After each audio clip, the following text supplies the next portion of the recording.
nouă zi din viața lui Chelsea. Ce bine am dormit aseară. Mama, la Chelsea, poți să fac o baie cu surioarele mele? Bine, Chelsea, dar ai grijă. Haide, Cubu. Ok, să dau mai... Hai, lasă mai întâi valea și după aia dau. Mai întâi să dau drumul la apă.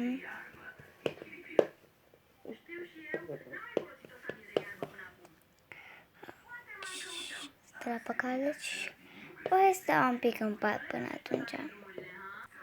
După 5 minute. Însă și s-a umplut să închid robinetul. Mama, vezi că mă duc cu ele în apă.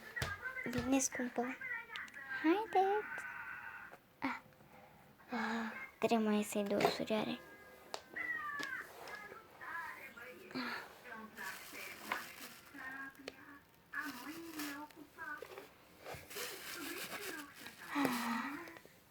Ce bine este. Cred că voi sta aproape vreo 3 minute și după aia o să mă duc în pat. După 3 minute. Haideți, surioare, mai întâi să... Mai întâi să vă duc pe voi și după aia o să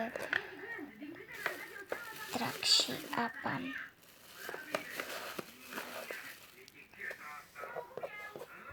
Gata, mama, ne-a făcut baie.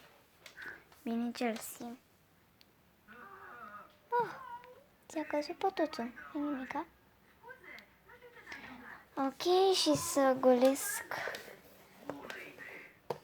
asta.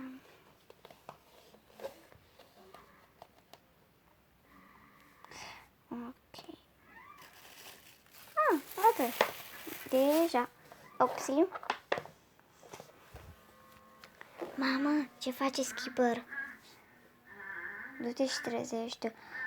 Hai că mă trezesc și eu acum. Bine. Skipper. Skipper. Da, Chelsea, ce este? Trezește-te. De ce? E 10 ceasul. Cum? 10? Da, uite tu niciodată măcar nu știi. E bune. Să fac patul. Ce crezi? Da. Chelsea? Da, Skipper? Dă-te jos din pat. De ce? Am zis, dă-te jos. Dacă vrei, du-te la patul tău. Ai înțeles? Aoleu, dar rea mai ești. Acum stai în pat. Mai doar un pic. Ok. M-am adus să-mi pun de mâncare. Bine, Chelsea. Și după aia cred că voi ieși afară, nu știu. Ce să-mi iau? Cred că o să mănânc niște crembuși de data asta cu ketchup. Să fac aici. Să mă pun la masă. Cred că voi mânca mult, foarte mult și foarte bine.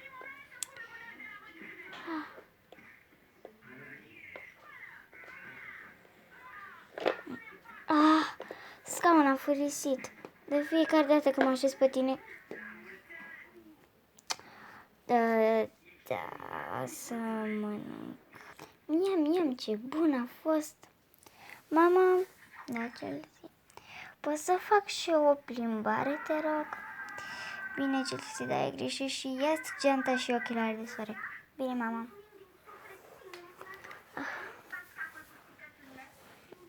Sper că n-am... Chelsea, trebuie să faci temele. Mai întâi să faci temele și după aia poți să ieși afară. Bine, mama. Ce să-mi ascund la bucătărie? Sper să nu mai cadă tata asta. Mai bine las perne aici ca să nu mai cazi. Ok, să mă așez după aia să fac temele, cum zice mama. Ei, mi-am terminat temele. Mama mi-a terminat temele. Chelsea. Da, mama. Tu trebuie să stai cu surioarele mai mici. De ce, mama? Mă duc și eu, mă plin și eu cu Skipper. Ai, mama, de ce? Puteți să le luăm și pe ele. Chelsea. Bine, bine, fie. Puteți pleca. Ok. Abia așteptam să stau fotată cu Skipper. Să-mi fac patul. Mi-a făcut patul. Chelsea. Chelsea, trezește-te odată. Da, ce? Da. Mă duc să mă bag în pat, să stau și eu un pic pe pat, să dau drumul la televizor și după aia o să le iau și pe surioarele mele mai mici. Ok. Haide, Skipper, să plecăm, scumpă. Bine, mamă. Pa, Chelsea. Pa, mamă. Să-mi iau surioare. Stai. O să le iau pătuțul? Sau, nu o să le iau pătuțul, e prea greu, mult prea greu. Sper că nu s-a lovit. Nu s-a lovit. Dar și pătuțul ăsta fărisit.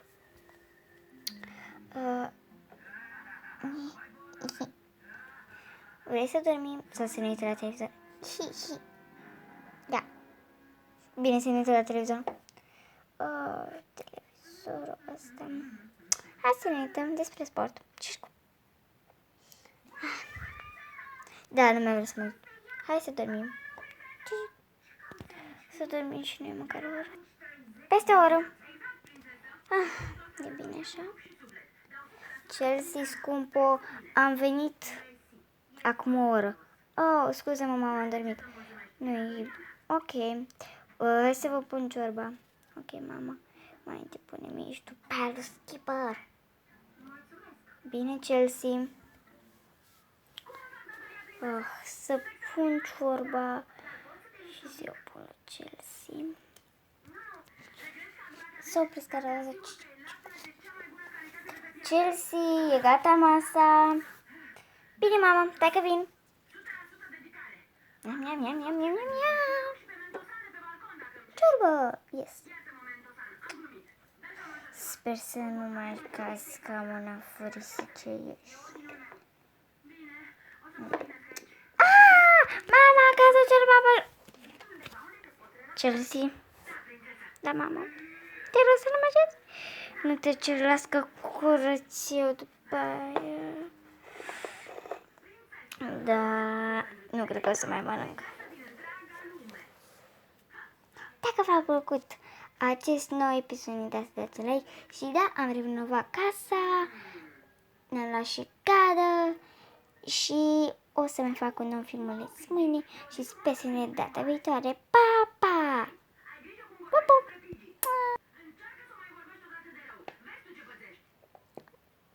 Dacă v-a plăcut acest episod, nu uitați să dați un like, subscribe și sper să ne data viitoare. Pa, pa! Eu sunt Chelsea și vom face mâine un nou filmuleț. Pa, pa!